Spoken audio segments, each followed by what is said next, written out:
Saat perintah puasa itu diturunkan, hal pertama yang disampaikan oleh Nabi Shallallahu Alaihi Wasallam kepada para sahabat beliau pada masa itu dan berkelanjutan sampai kepada kita saat ini adalah menerangkan diantaranya tentang keutamaan Ramadan, untuk menjawab sekaligus mengentaskan hoax yang pada saat itu dibangun oleh orang-orang Yahudi yang tinggal di Madinah. Jadi ketika mereka mengatakan orang Islam tuh nggak punya puasa, ikut kita, ini puasa yang hebat, puasa yang bagus, dijawab oleh Allah, turunlah perintah, ya ayyuhalladzina amanu kutiba alaikumus syiyam kama kutiba alal ladzina min qablikum la'allakum tattaqun. Setelah itu apa yang terjadi? Buka Sahih Al-Bukhari, kitab yang ke-30, Kitabus Shaum, posisi hadis yang nomor yang kedua di topik ini, riwayat dari Talhah bin Ubaidillah radhiyallahu taala anhu, qala Rasulullah sallallahu alaihi wasallam.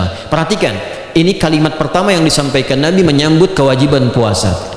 As-siyamu junnatun fala yarfuth wala yajhal wa in imru'un qatalahu aw syatamahu falyaqul inni sha'imun marrataini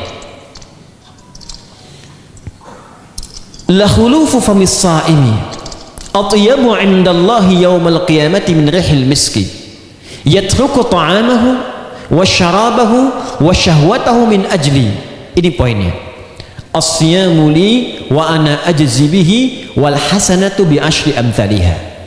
Kata Nabi, puasa kita ini yang kita tunaikan spesial, beda dengan yang lainnya. Jadi ketika Yahudi mengatakan puasa kami ini puasa yang hebat, yang bagus, yang diikuti oleh umatnya Muhammad sallallahu alaihi wasallam, turun ayat, komentar Nabi pertama apa? Puasa kita kepada para sahabat, kepada kita semua, ini puasa yang spesial. As-siyamu, lihat diksinya, awas Pak ya, ibu jangan salah baca. As-siyam, bukan asyab.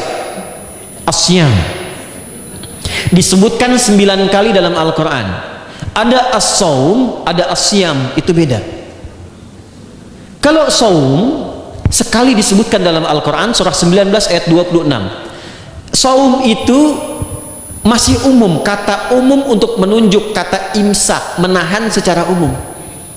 Bisa berarti puasa yang ada ketentuan aturan, bisa berarti menahan secara singkat. Apa saja yang bersifat menahan, itu saum namanya. Contoh Sayyidah Maryam misalnya, beliau masih makan ya, ayat 24 25 itu masih makan. Goyangkan pohon korma, jatuh kormanya, makan kormanya. Mau minum, ambil airnya, minum. Masih makan, masih minum. Cuman diminta untuk saum. Apa saumnya? Inni nadhartu lirrahmani sauma falam ukallima al-yawma insiya. Jangan bicara pada siapapun. Tapi beliau diperintahkan saum. Saumnya apa? Jangan bicara. Jadi kalau bapak masih makan, masih minum, cuman gak mau bicara dulu sama ibu, itu saum. Mau kemana Abi? Kok nggak jawab? Kenapa nggak bicara? Sedang saum. Saum apa? Nggak mau bicara sama mama. Itu bicara. Contoh. Itu saum.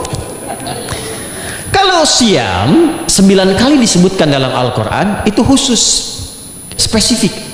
Ada aturannya, ada ketentuannya, nggak boleh sembarangan, nggak bisa kemudian seenak kita melakukannya, ada ketentuan yang dibuatnya dan itu harus diikuti. Begitu diikuti, maka keagungan dan keistimewaan ibadah itu akan dilekatkan pada pelakunya. Dan menariknya, perintah puasa itu ketika turun ayatnya Al-Baqarah 183, kalimatnya bukan menggunakan saum tapi siyam. Ya ayyuhalladzina amanu kutiba alaikumus.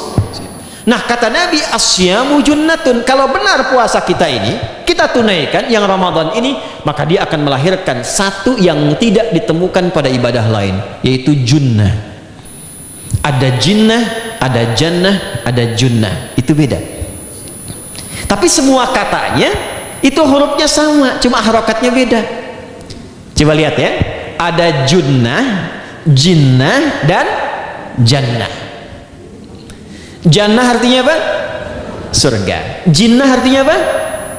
Jin, jamak dari kata jin, minal jinnati wan nas. Baik ya.